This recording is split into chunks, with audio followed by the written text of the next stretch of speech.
አሰላሙ አለይኩም ወራህመቱላሂ ወበረካቱ። ውድ የተከበራችሁ የቻናሌ ቤተሰቦች እንዴት ናችሁ?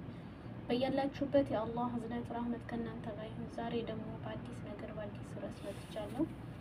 ለቤቴ አዲስ የሆናችሁ የደውል ምልክት በመጫን ቤተሰብ ሁኑ። ቤተሰብ የሆናችሁ ደግሞ ሸር ላይክ በማድረግ አጠናክሩኝ። የዛሬ ርዕስ ከቁርአን መራቅ ያለው መዘዝ በሚል መጥቻለሁ ማለት ነው። እንግዲህ ብዙዎቻችን አብሶ ይሄ ሶሻል ሚዲያ ከመጣ ከቁርአን እንደራቅን ነው እና ከቁርአን መራቅ አብዛኛውን በአሁኑ ሰዓት ያው ሶሻል ሚዲያ እያለ በእርግጥ ሁላችንም አይደለንም እንደራቅን ነው የሚታወቀው። ሌላ ቦታ ነው የምንለው ቁርአኑ ተረተነዋል ማለት ነው። እና ከቁርአን መራቅ በሚል ርዕስ መጥቻለሁ።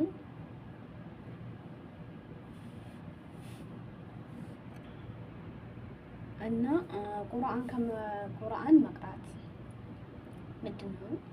ቁርአን ዘወትር ሊቀራ፣ ሊደመጥ፣ ሊጠና ህጉ በሁሉም የህይወት መስኮች ላይ ሊተገበር የሚገባ መጽሐፍ ነው። እና ከቁርአን መራቅ ቁርአን ዘወትር ሊቀራ፣ ሊደመጥ፣ ሊጠና ህጉ በሁሉም የህይወት መስኮች ላይ ሊተገበር የሚገባው መጽሐፍ ነው። ከቁርአን መራቅ መቆራረጥ፣ የልብ መድረቅ፣ አላማ መሳትን፣ አኼራን መርሳት ያስከትላል። አሳ ከባህር ወጥቶ ርቆ መኖር እንደማይችለው ሁሉ ከቁርአን የራቀ ልብም የተሞላ ህይወት አይኖረውም። በእውነት ትክክል። ቁርአን የአማኝ እስትንፋስና መንፈስ ሩህ እንደሆነ አላህ ጠቁሞናል። ወከዛሊክ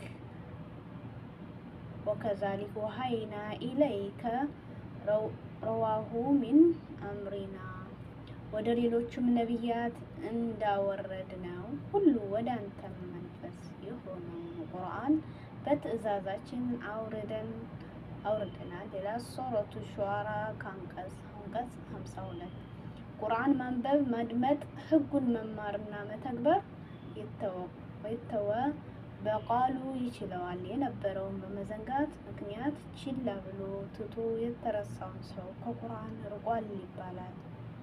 ቃሉ ቢያነቡትም ማስተዋል፣ ማስተንተኑ መተውና ችላ ማለት ከቁርአን መራቅ ውስጥ ይካተታል።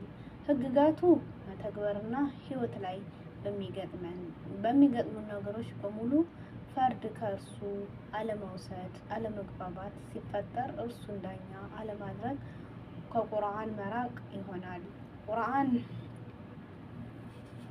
ቁርአን ለስጋዊም ለመንፈሳዊም በሽታው ፈውስ ከመሆኑ ጋር በእርሱ መታከም መተው ከቁርአን መራቅ እርሱን መናቅ ይሆናል።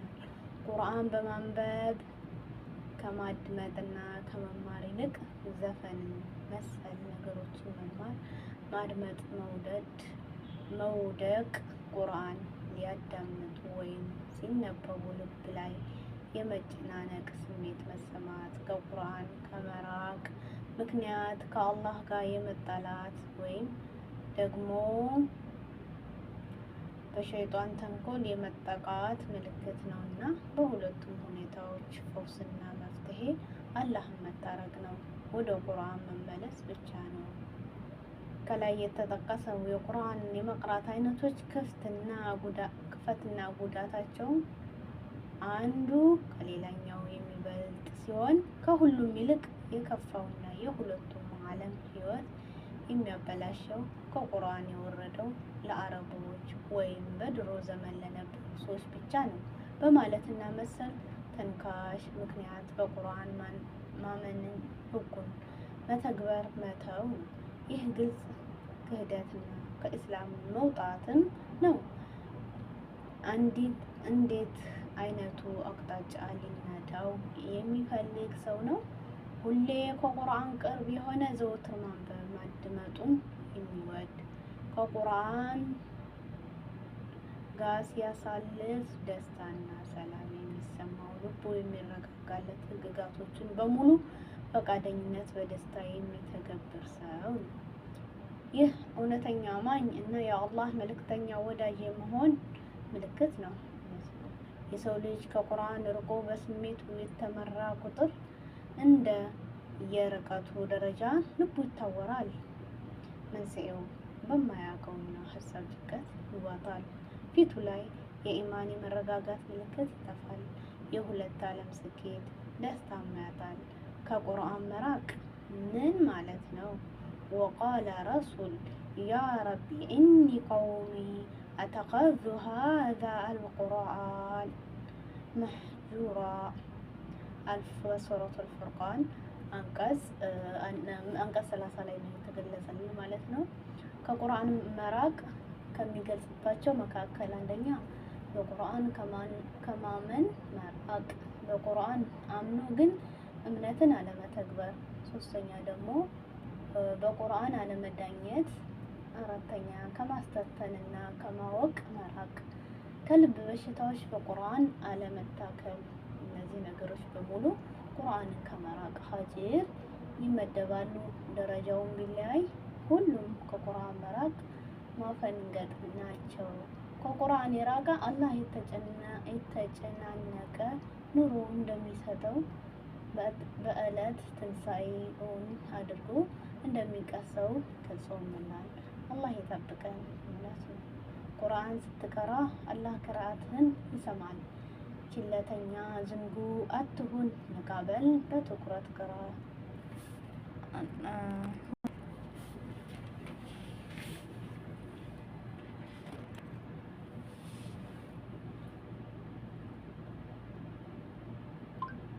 አላህ ይጠብቀን። ወይኔ ቁርአን አስተፍሩላህ። እነዚህ ከላይ ያወራናቸው ማለት ነው በሙሉ ቁርአን ከመራቅ ሀጅር ይመደባሉ። ደረጃው ቢለያይም ሁሉም ከቁርአን መራቅ ማፈንገጥ ናቸው። ከቁርአን የራቀ አላህ የተጨነቀ ኑሮን እንደሚሰጠው በዕለተ ትንሣኤ እውር አድርጎ እንደሚንቀሳቀሰው ገልጿል። አላህ ይጠብቀን። አሚን ሁላችንን ማለት ነው። ቁርአን ስትቀራ አላህ ቅርአት ይሰማልና ችለተኛ ዝንጉ አትሁን፣ ነቃ ብለህ በትኩረት ቅራ። ሸይኹል ኢስላም ኢብኑ ተይሚያ አላህ ይዘንላቸውና እንዲህ ብለዋል።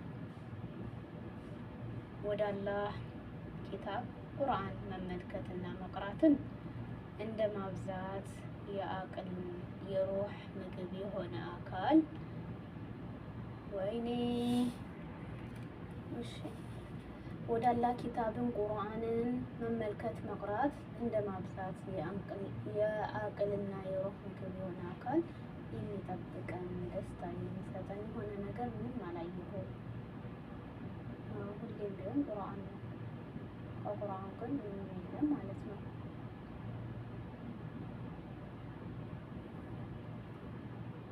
በመጨረሻም ኢብኑ አባስ አላህ ይዘንላቸውና እንዲህ ብለዋል። ቁርአን ቀርተህ ስትጨርስ ሰደቀላህ አልዐዚም የሚቆልስ በል ማለት ነው። ሰደቀላሁ አልዐዚም ትክክል ነው። ሱብሃነከ አላሁማ ወቢሐምዲከ አሽሀድ አን ላ ኢላሃ ኢላ አንተ አስተግፊረክ ወአቱቢክ ኢለይክ። እንደተቀመጠ ነው። በአሁኑ ሰዓት ሶሻል ሚዲያ ላይ በዝቷል። የምንጠመደው የምንታደው እሱ ላይ ሆኗል። አላህ ሱብሃነሁ ወተዓላ ያግራልን። እኛም ደግሞ መልሰን ሱረቱል በዝሁዋ አጋጣሚ ደግሞ ሱረቱል አርራህማን አንቀጽ 16 የሚለውን የቁርአን አያ አብረን እንሰማለን። ከጌታችሁ ጸጋዎች በየትኛው ታስተባብላላችሁ? ይህቺ ምዕራፍ በወረደች ጊዜ ሷሐባዎች ከነብዩ ሰለላሁ ዐለይሂ ወሰለም ሲሰሟት በዝምታ ተሸበቡ። ነብዩ ሰለላሁ ዐለይሂ ወሰለም ለምን አትናገሩም አሏቸው። የአላህ መልእክተኛ ሆይ ምን አንበል አሉ። ነብዩም ጆሮችን ይህቺ አንቀጽ ሲሰሙ ተናግረዋል፣ እናንተ ግን ዝም አላቸው።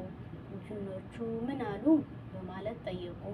ጌታችን ሆይ ከጸጋዎችህ አንዱም አላስተባበልንም፣ ምስጋናም ይድረስህ ብለዋል አሏቸው። ተርሚዚ ዘግቦታል። አጋንንትን ከእኛ ይልቅ ለአላህ ጸጋ ተገቢውን ምስጋና ያደርሳሉ። ስለዚህ የአላህ ጸጋ አስታውሱ። አንዱ ችግራችን የአላህ ጸጋዎች ስለለመድናቸው አንረሳቸውም።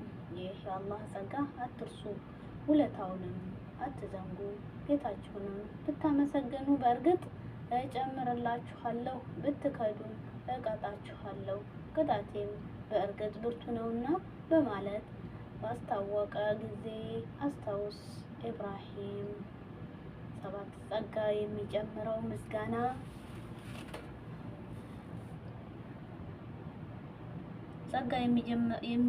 ምስጋና ስናደርስ ነው። ምስጋና ከሌለ መጨመር የለም። ዑመር ረዲየላሁ አንሁ አንድ ቀን አንድ ሰው መንገድ ላይ ያገኙትና እንዴት አደረክ አሉት። ደህና ነኝ አላቸው። እንዴት አደርክ ሲሉ ደግመው ጠየቁት። ደህና ነኝ አሏቸው። እንዴት አደርክ እያሉ እኮ ነው አሉት። ደህና አደርኩ አላህ የተመሰገነ ይሁን ሲል የፈለኩትን ይህንን ነው አሉት። ዑመር ረዲየላሁ አንሁ ሰውየውም እንዴት አላህን እንደሚያመሰግን በተግባር እያስተማሩት ነው። ዘወትር አላህን ብታመሰግኑ ስራ እየሰራችሁም ሆነ ቁጭ ብላችሁ መንገድ እየሄዳችሁም ይሁን ምላሳችንን አላህን ማወደስ መዘከር እናስተምረው። አልሐምዱሊላህ ብትሉ ብዙ አይደለም አንድ የአላህ ጸጋ አውስታችሁ ይህንን ካላችሁ ደግሞ የበለጠ ይሆናል። አላህ ካመሰገናችሁ እጨምርላችኋለሁ ብሏል። የአላህ ከአመስጋኝ ባሮች ያድርገን። አዎ አሚን።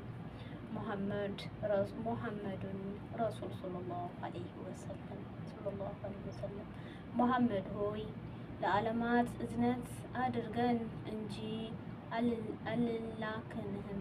ያ ወደ እኔ የሚወርደው አምላካችሁ አንድ አምላክ ብቻ ነው ማለት ነው። ታዲያ እናንተ ፈጽሞ ታዛዦች ናችሁ በላቸው። እምቢም ቢሉ በማወቅ በእኩልነት ላይ ሆነን የታዘዝኩትን አስታውቃችሁ የምትሰፍሩበትንም ነገር ቅርብ ወይም ሩቅ መሆን አላውቅም በላቸው። ሱረቱል አንቢያ ከአንቀጽ 107 እስከ 109 ይደርስናል ማለት ነው። ከደግ ነገር የሚገኝህ ከአላህ ችሮታ ነው። ከመከራ የሚደርስብህ ከራስህ ጥፋት የተነሳ ነው። ለሰዎችም ሁሉ መልእክተኛ ሆነ ላክህን መስካሪ በአላህ በቃ። ሱረቱን ኒሳ አንቀጽ 79 እንገልጹልናል ማለት ነው። በሱረቱ ኒሳ ላይ ይሄን አያ አለ። እሺ አላህና መልእክቱ በነብዩ ላይ የአክብሮት ስለኩት ሙሐመድ ሆይ በላቸው፣ እናንተ ሰዎች ሆይ እኔ ወደ እናንተ ወደ ሁላችሁም የአላህ መልእክተኛ ነኝ። እርሱም የሰማይ የምድር ንግስና ለእርሱ ብቻ የሆነ ነው። እርሱ እንጂ ሌላ አምላክ የለም። ሕያው ያደርጋል ይገድላልም።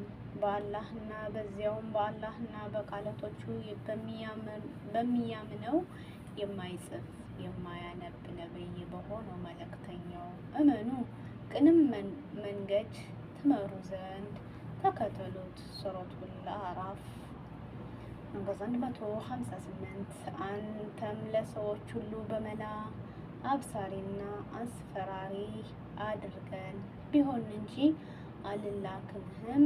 ግን አብዛኞቹ ሰዎች አያውቁም። ሱረቱል ሰብዕ አንቀጽ 28 ገልጸናል። አላህና መልእክቱ መላእክቱ በነብዩ ሰለላሁ ዐለይሂ ወሰለም ላይ የአክብሮት እዝነትን ያወርዳሉ። እናንተ ያመናችሁ ሆይ በእርሱ ላይ የአክብሮት እዝነትን አውርዱ፣ የማክበርም ሰላምታ ሰላም በሉ። ሱረቱል አሕዛብ 56 እነዚያ የአላህ መልእክተኛውን የሚያስከፉ በቅርቢቱ ዓለም በመጨረሻይቱም አላህ ረግሟቸዋል።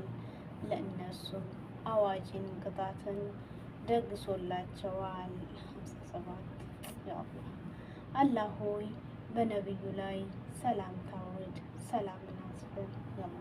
አላሁማ صلوا على محمد وعلى آل محمد كما صليت على إبراهيم وعلى آل إبراهيم إنك حميد مجيد اللهم بارك على محمد وعلى آل محمد كما باركت على إبراهيم وعلى آل إبراهيم إنك حميد مجيد እስልምና ያለ አግባብ የምትጠፋ የአንዲት ነፍስ ዋጋ የዓለምን ሕዝብ ጠቅላላ ጠቅልላ ነፍስ ከማጥፋት ጋር አስተካክሎ ነው ያስቀመጠው። ሱረቱል አልማኢዳ አንቀጽ 32 ይገልጽናል። ነፍስ መግደል ወይም በምድር ላይ ያለ ማጥፋት ካልሆነ በስተቀር ነፍስን የገደለ ሰው ሰዎችን ሁሉ እንደገደለ ነው። ህያው ያደርጋትም ሰዎችን ሁሉ ህያው እንዳደረገ ነው በማለት ጻፈን። ሱረቱል አልማኢዳ አንቀጽ 35 እናንተ ያመናችሁ ሆይ አላህን ፍሩ፣ ወደ እርሱም መቃረቢያ መልካም ስራን ፈልጉ፣ ትድኑ ዘንድም በእርሱ መንገድ ታገሉ። ሱረቱል አልማኢዳ አንቀጽ 38 ሰራቂቱንም በሰሩት ነገር ለቅጣት ለአላህ የሆነን መቀጣጫ እጆቻቸውን ቁረጡ፣ አላህንም አሸናፊ ጥበበኛ ነው። ሱረቱል ማኢዳ አንቀጽ 49 በመካከላቸውም አላህ ባወረደው ህግ ፍርድ፣ ፍላጎታቸውንም አትከተል። አላህ ወደ አንተ ካወረደው ከከፊሉ እንዳያሳስትህ ተጠንቀቃቸው ማለት አውረድን። ሱረቱል ማኢዳ በዚህ አንቀጽ ይሄንን ነግሮናል ማለት ነው። ቢዞርም አላህ የሚሻው በከፊሉ ኃጢአታቸውን ሊቀጣቸው መሆኑን እወቅ፣ ከሰዎቹም ብዙዎቹ አመፀኞች ናቸው። ሱረቱል አልማኢዳ አንቀጽ 57 እናንተ ያመናችሁ ሆይ ከእነዚያ ከበፊታችሁ መጽሐፍ ከተሰጡት እነዚያ ሃይማኖታቸውን ማላገጫ መጫወቻ አድርገው የያዙትን ከሃዲዎች ረዳቶች አድርጋችሁ አትያዙ። ምእምናን እንደሆናችሁ አላህን ፍሩ። አልቀሷስ 77 አላህ በሰጠህ ሀብት የመጨረሻይቱን አገር ፈልግ፣ ከቅርቢቱም ዓለም ፈንታህን አትርሳ።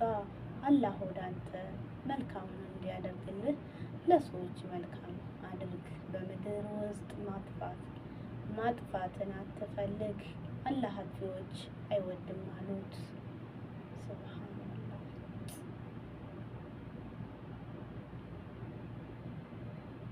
በጣም የሚገርም ነው። በሰማነው ሁሉ እንጠቀማለን ያደርገን ማለት ነው። ሁላችንም ቢሆን ሰምቶ እንጠቀማለን ያደርገን። ደግሞ ቁርአንን ያው የሶሻል ሚዲያ ከመጣ በኋላ ሁላችንም ቢሆን በየቤታችን ነው ዝም ብለን ቁጭ ያደረግነው። ግን አላህ ሂዳያ ይስጠን። አላህ ሱብሃነሁ ወተዓላ ሁላችንም እንግዲህ ይጠብቀን። ደስ የሚል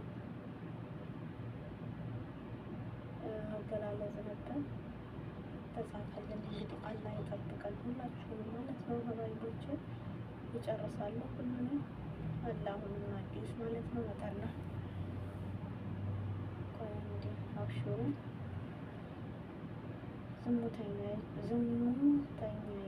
ዝሙተኛው ከሁለት ሱረቱል አርራህማን አንቀጽ 16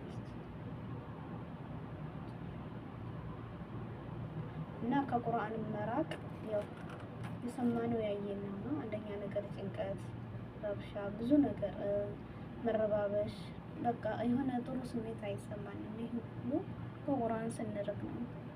አንድትም አያ ብትሆን እንግዲህ አስተንትነው ወይም አልሐምዱሊላህ ብለበት ባለች ሰዓት ብንቀራስ ያ ረብ። እስኪ ስንቶቻችንን ከኔ ጀምሮ ማለት ነው። ግን ማንም የሚያደርግ የለም። ዱሃ አድርጉ። አላህ መልካሙን ይወፍቃችሁ። እሺ፣ ትላልቅ መሰናክሎች አትፍሩ። አዎ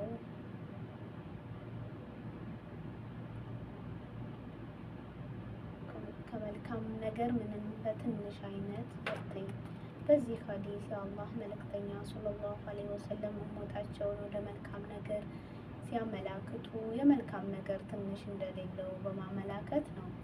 ገንዘብ የማይከፈልበት መልካም ነገር ሞልቷል። ጉልበት የማይፈልግ መልካም ነገር ሞልቷል። ብዙ ኪታብ መቅራት የማይጠይቅ መልካም ነገር ሞልቷል። ለወንድም ፈገግ ማለት መልካም ንግግር፣ ከመንገድ ላይ ቆሻሻን ማስወገድ፣ ምላስን ዚክር ማስለመድ እና በማንኛውም ሁኔታ ዚክር ማድረግ፣ ቤት ስትገባ ፈገግ ብለህ ማናገር የመሳሰሉት በቀላሉ የሚሰሩ መልካም ነገሮች እያሉ የመልካም ስራ ድሃ መሆን የለብንም። እውነት ነው። አዎ በእውነት ያን የመልካም ስራ ግዴታ በተግባር በጉልበት ሳይሆን በቃላችን በአንደበታችን የምናወጣቸው መልካም ነገሮች የምናሳያቸው። አሁን ምንም የምንሆነው ነገር የለም። ቆሻሻ ብናነሳ ከኛ አቅመ ደካማዎችን ብናግዛቸው ምንም የሚደንቀን ነገር የለም ማለት ነው። እና ቪዲዮ ደስ ካላችሁ ላይክ፣ ደስ ካላላችሁ ደግሞ ዲስላይክ በማድረግ ቤተሰብ ሁኑ። አመሰግናለሁ። ባይ ባይ።